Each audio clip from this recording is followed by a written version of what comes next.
गांव में टोनी और राजू नाम के दोस्त रहते थे। दोनों में गहरी दोस्ती थी। एक दिन राजू टोनी से बोलता है, अरे टोनी, तुम्हारे चाचा रघु कोलकाता में रहते हैं ना, क्यों ना हम घूमने चले? हाँ भाई राजू, मन तो मेरा भी बहुत है, लेकिन रघु चाचा को यहाँ से गए काफी समय हो गया है और हम मिले भी नहीं है उनसे। अरे टोनी, तुम भी कैसी बातें कर रहे हो? रघु चाचा कोई बाहर के आदमी थोड़ी ही है, याद है ना? बचपन में वो हमें कितना प्यार करते थे। मैं तो कहता हूँ हमें चलना चाहिए, उनसे मिल भी लेंगे और इसी बहाने कलकत्ता भी घूम लेंगे। इस तरह राजू टोनी को उसके चाचा से मिलने के लिए मना लेता है। टोनी और राजू कलकत्ता जाने वाली ट्रेन में बैठ जाते हैं। दोनों बहुत ही खुश होते हैं। तभी वहाँ चाय वाला आता है। उसने अपना मुंह एक कपड़े से ढका होता है। राजू चाय वाले को बुलाता है और बोलता है, अरे चाय वाले भैया, 2 चाय तो दो, और तुमने अपना चेहरा ऐसे क्यों ढक रखा है? लेकिन चाय वाला कुछ नहीं बोलता और राजू को दोनों चाय पकड़ा देता है। अरे बोल भी दो कुछ, तुम तो ऐसे शर्मा रहे हो जैसे कोई नई दुल्हन हो। क्यों टोनी भाई, सही कह रहा हूँ? सही कह रहा है राजू भाई, हमें दिखा दो अपना चांद सा मुखड़ा। लेकिन चाय वाला कुछ नहीं बोलता, वहाँ से चला जाता है। ये सब राजू और टोनी को अजीब सा लगता है, लेकिन वो चुप रहते हैं। थोड़ी देर में टोनी को टॉयलेट आता है और वो टॉयलेट की ओर जाता है। जैसे ही टोनी टॉयलेट से बाहर निकलता है, उसे वही चाय वाला ट्रेन के गेट के पास खड़ा दिखता है। टोनी उसकी तरफ बढ़ता है, लेकिन वो टोनी को देखकर चलती ट्रेन से कूद जाता है। ये देखकर टोनी जोर से चिल्लाता है, अरे कोई रोको ट्रेन को! ये क्या हो गया? चाय वाला गिर गया ट्रेन से, कोई तो रोको! टोनी को यूँ चिल्लाते देख ट्रेन के अंदर बैठे लोग और राजू वहाँ आ जाते हैं। राजू टोनी से बोलता है, क्या हुआ टोनी, ऐसे क्यों चिल्ला रहे हो? क्या हुआ? अरे राजू, वो चाय वाला तो कूद गया इस ट्रेन से, मर गया वो। टोनी की बात सुनकर सारे लोग हंसने लगते हैं और एक आदमी जिसका नाम पप्पू होता है, टोनी से बोलता है, लगता है भैया को नींद आ रही है, तभी सपने वाली बातें कर रहे हैं। चाय वाला तो वो देखो वहाँ खड़ा है। चाय वाला भीड़ में से निकलकर बाहर आता है।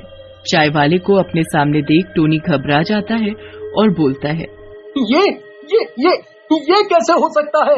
ये तो अभी ट्रेन से कूद गया था, ये यहाँ कैसे आ गया? अरे टोनी, तुम सो जाओ, हो सकता है तुम्हें कोई वहम हुआ है। सचमुच में ये चाय वाला तो हमारे पास था।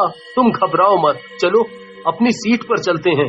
फिर सारे लोग अपनी अपनी सीट पर चले जाते हैं। टोनी चलते चलते चाय वाले की तरफ देखता है। चाय वाला मुस्कुराते हुए टोनी को देख रहा होता है। ये देखकर टोनी और भी घबरा जाता है। फिर टोनी और राजू अपनी सीट पर आकर सो जाते हैं। थोड़ी देर में टोनी की आंख खुलती है। वही चाय वाला उसके पैरों के पास खड़ा होता है। कौन हो तुम? क्यों मेरे पीछे पड़े हो और अपना चेहरा क्यों नहीं दिखा रहे? चाय वाला टोनी की बात सुनकर अपने चेहरे से कपड़े को हटाता है। चाय वाले का चेहरा बहुत ही भयानक होता है। वो एक शैतान की तरह दिख रहा होता है। चाय वाला हंसते हुए बोलता है, तुम सब की मौत इस ट्रेन में तुम्हें खींच लाई है। तुम सब के सब मरोगे। ऐसा कहकर चाय वाला वहाँ से गायब हो जाता है। टोनी राजू को उठाते हुए बोलता है, राजू भाई उठो, कुछ गड़बड़ है। वो चाय वाला वो शैतान है, उठो। लगता है तुम्हें नींद की गोली देनी पड़ेगी।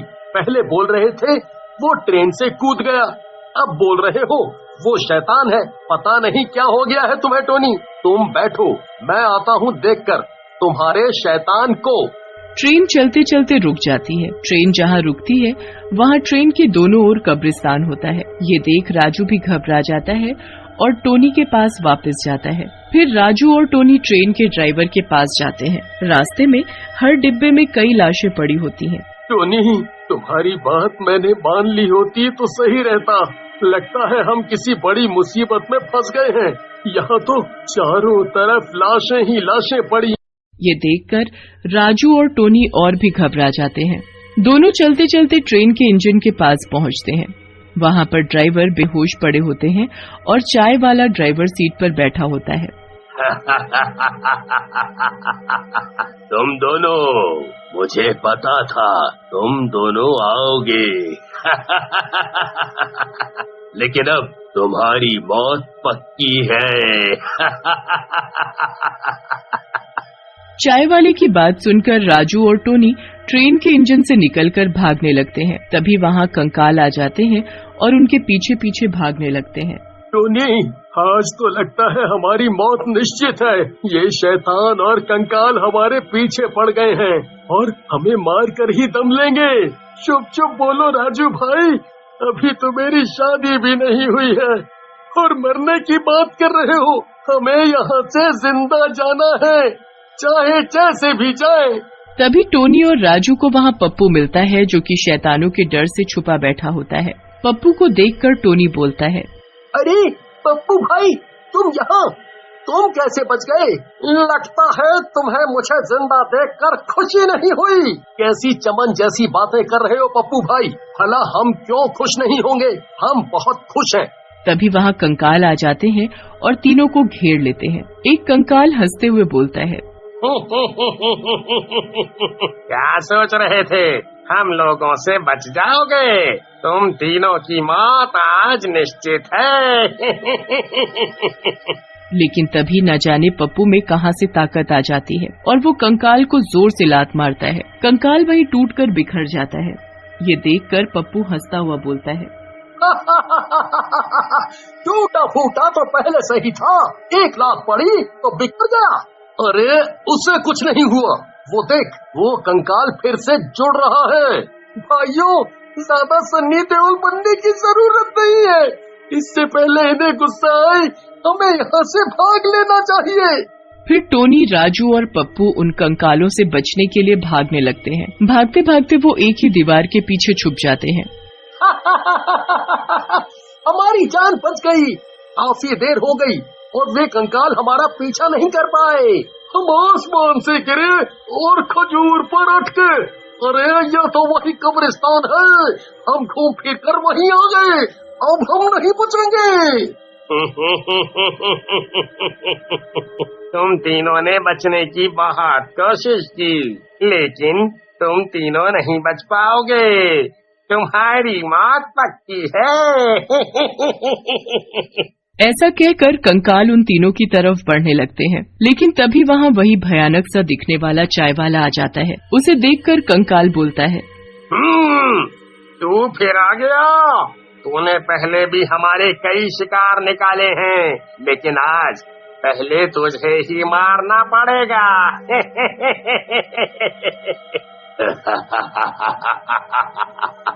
मुझे पता था एक न एक दिन तुम सब मुझे भी मारने की कोशिश करोगे, इसीलिए मैंने तांत्रिक से तुम लोगों से छुटकारा पाने का एक उपाय करवा लिया था।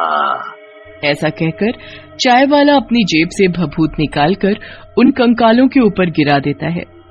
सारे कंकाल जलने लगते हैं और थोड़ी ही देर में जलकर भस्म हो जाते हैं। पप्पू, राजू और टोनी चाय वाले के पास जाते हैं और बोलते हैं, तुम तो महान हो भाई, हम तो तुम्हें ही